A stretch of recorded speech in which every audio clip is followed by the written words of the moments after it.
I just want to confirm with you that you are never asking for too much. See, that's why most of you guys are 35 and single. You're a Nissan Altima with 300,000 miles on it, trying to sell that to me for $100K.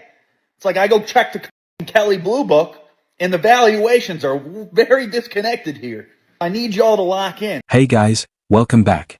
Today's video is for the men out there, and it's about what happens when modern women, especially those over 35, finally realize they've hit that so-called wall. The truth is, by the time that realization hits, it's usually too late. This topic was suggested by one of our viewers, Hayden the Mummy, so shout out to him. Make sure to subscribe to both of their channels, and now, let's get right into it. Okay, I was out of the dating scene for quite a few years, and now that I'm back in it, I have some observations that I need to explain. I don't think the dating scene sucks, okay? I think it's just different. Number one, millennial men have given up on dating. I literally think that's why older women are going for younger men, because millennial men just don't care. You can't spend years disrespecting men, talking down to them, and treating them like they don't matter, and then suddenly expect those same men to want you back. It doesn't work like that. You can't trash someone for years and then be surprised when they're no longer interested anymore. I think they've just have thrown in the towel, because I think girls are really mean, and it brings me to my next point. Like, the girls are so mean to them, but then they want a man at the same time. Like, it just doesn't make sense. Okay, it doesn't make sense.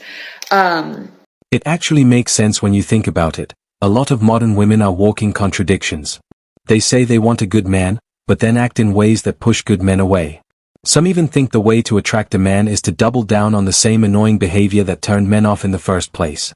It's completely backwards. That was my second point, is that women hate men more than ever, especially millennial men. I don't know Gen Z women, okay? I'm not friends with them. They don't want to be friends with me. They hate men more than ever, but they still want a man. Okay. And then my third point, there is, I don't know what happened, but now nobody posts their significant other. That's because modern dating isn't really about real connection anymore. For most people, it's all about free dinners and quick, low-effort hookups.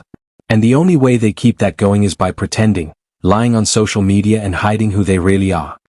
So if you think that you're gonna like creep on a man to find out if they're single or not, like if you see them at a stoplight, okay, not really, but if you think you're gonna creep on a man on Instagram, their girlfriend, fiance, wife is nowhere to be found. Like, it is, I don't get it.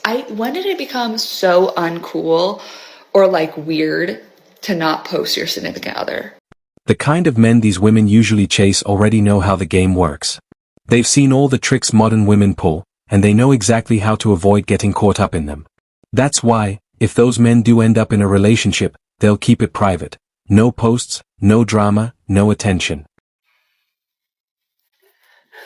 This is where all of my money goes. Every time a bill comes, I just hate owning a home, because who needs to pay $250 for fucking electric? Don't you cry. Remember, strong, independent, don't need no man. Going 50-50 with a man makes you his roommate, and you rather do bad all by yourself. Modern women were told that owning a house would make them happy, that it was a big sign of success. But the moment something breaks or the bills start piling up, reality hits hard. That dream of independence suddenly doesn't feel so fun anymore. If you decide to take on life by yourself and not have shared responsibility with a man, this is what it looks like. I don't have an issue with a woman not wanting to go 50-50. But if you decide to go down that road and do everything by yourself, you have to then deal with the consequences. We don't need to have you come online and cry about it now, because I'm pretty sure there's a guy out there that would love to come in and cut your electric bill down to $125 so you can save that money instead of paying $250 by yourself. But again, if you choose that route to where you don't want to go 50-50, then you're responsible for 100%. Modern women want to have it both ways. They say they're strong and independent, that they don't need a man for anything. But at the same time, they still want a masculine guy to protect them and take care of them. You can't have both. Those two ideas just don't fit together. You want to know why I stopped man bashing? Because I have seen women refuse to take accountability. I have seen women try to make me feel small. And I have seen women try to make me question my own reality. Let's not pretend we are not all capable of destroying someone's mental health. The so-called sisterhood is built on lies, jealousy, and constant backstabbing. Instead of supporting each other, many of them compete and tear one another down. It's a toxic cycle, and most of them don't even realize how damaging that world really is. So the guy that I've been talking to from Facebook that lives 2 hours away is supposed to come today. I've had so much anxiety over this situation because I've been ghosted so many times in my life, and I've had guys say they were on their way and never show up to a date. That's actually happened. I just have a lot of PTSD. But the problem with me is that I'm always hopeful. So it always sucks when it happens. I'm not jaded enough yet to be numb to it. I still care. Women like this make it hard to take them seriously. She's out here claiming she has PTSD just because a guy stopped texting her back. When people throw around words like that so casually, it takes away the real meaning of what trauma actually is. And I still get upset when things happen. So anyways, we had the plan. He was supposed to come today around noon. It's a 2.5 or so hour drive. But he would get here in the afternoon, but now it's already 2. He's in the process of moving, so he hasn't even left yet. I didn't even know if he was coming. My anxiety is, I can't deal with this. It's too much for me. It's too much for me. I just want to feel I want to be forget it. Don't come. I'm never going to date again because I can't actually deal with the anxiety that comes with this kind of stuff. Because I can't control other people. So if somebody wants to ghost me or someone wants to not show up, I literally can't control that. I'll let you know how it goes. Love you. If someone's having a full-blown anxiety attack just because a guy might not come over, that says a lot more about her mental state than her dating life. That's not a relationship problem. That's a deeper issue she needs to work on. So if you are dating down, whether you are a guy or a girl, it begs the question, are you running away from something? Are you avoiding the stage that maybe you think that you should be at? And you're going for someone younger because you know that's going to buy you some more time. I'm 35. I thought I was going to be married by now. I don't have kids. All my friends are married. I'm going to go for a 25-year-old because they don't want to get married right now. And if I'm in a relationship with them, I don't have to worry about it. What's crazy is how older women who date younger guys will shame older men for doing the exact same thing. It's a complete double standard, and it all comes from jealousy and insecurity. They want the freedom to choose whoever they want, but can't stand it when men do the same.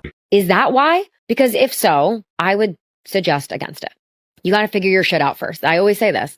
If you don't figure out your problems first, it's only going to beget more problems. Just make sure you are evaluating your life and what you want before you get into a relationship with someone who is in a very different stage of life than you. So, is it wrong to date up or down? My answer is not inherently, but your why matters a lot more than the when. Age is just a number, unless it is being used to mask something much deeper. Insecurity, power, imbalance, fantasy. She's completely wrong. Age isn't just a number. A woman's age plays a big role in how she's viewed in the dating world. If she's single and over 30, there's usually a reason behind it. And most of the time, that reason makes men think twice about getting involved. I've been single for my entire adult life. I've just turned 32 and my last boyfriend was about 15 years ago. And I've never had the experience of someone wanting to spend the rest of their life with me, laying in bed next to me, to wedding, cooking me dinner when I get home. I've never had anybody take me on a date. And that often makes me feel like I've failed at life. I've had so many thoughts of what I would do if I had a partner, like going on holiday, walking hand in hand down the street with them, someone that isn't embarrassed to be with me, cooking at home together. I see all these videos of people doing this when they're in a relationship. In case you missed it, she's supposedly talking about how hard dating is when you have a chronic illness. But notice she never actually mentions what the illness is. Instead, she jumps straight into her movie-like fantasies about love and romance. And it looks fun. And then there's people on the other side who say it's not all it's cracked up to be, but they've also got to experience that And when you don't get to experience that, it just feels like you're missing out. And I don't know if I'm ever going to be able to experience that kind of love with someone, but I just wanted other people to know that they're not alone. You can feel so lonely and like you're the only one that's going through that emotion, but there are a lot of people out there that are in the same boat. Not being able to experience that kind of love with someone can make you feel even more alone. And I just wanted people to know that you aren't alone. When modern women talk about love, most of them don't actually understand what it really means. They get caught up in the idea of romance, the fantasy, the attention, the excitement. But they rarely think about the effort it takes to build and maintain a real relationship. Love isn't just about feelings, it's about work, patience, and commitment. Okay, if you are a woman who dates men and uses dating apps, this message is for you. So the next time you find yourself in a conversation with a brick wall, who just doesn't ask you any questions and doesn't seem to want to know anything about you, I think we shouldn't be ghosting. I think we should be intentionally removing ourselves from the conversation and telling them why. So recently I had this conversation with this lovely boy named Sam. We had like 4 or 5 back and forths. I asked a question every single time. He didn't ask me one question. That's because the guy doesn't even care enough to ask. At that point, it doesn't matter if she sends a long wall of passive-aggressive texts or stays completely silent. To him, it all means the same thing. He's already checked out. I just got really bored. I was like, this is rude. Like, you obviously don't want to know anything about me. Well, like, why am I talking to you? So I sent him this little message, which I think is quite nice. I said, normally this is where I would stop replying, but I don't want to perpetuate ghosting culture. So I'm just letting you know that I have lost interest in this conversation because I have not been asked a single question. And I hope that this feedback helps with your next match. I think this is much nicer than ghosting. She's not actually trying to end ghosting culture, not at all. What she really wants is the last word, so she can feel like she's taking the high ground. But in reality, it's just her way of covering up the fact that men keep ghosting her. It's pure pettiness, nothing more. And maybe it will help with his next match.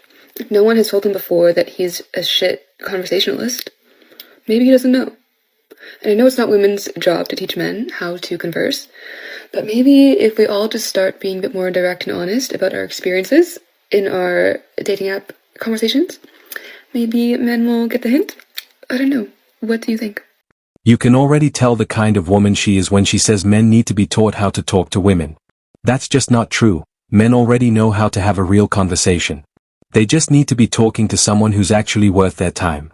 If she's not bringing anything real to the table, why would a guy even bother? Anyway, that's where we'll wrap up today's video. If you're new here, don't forget to hit that subscribe button and leave a comment down below. I'll catch you all in the next one. Take care of yourselves, guys. Peace.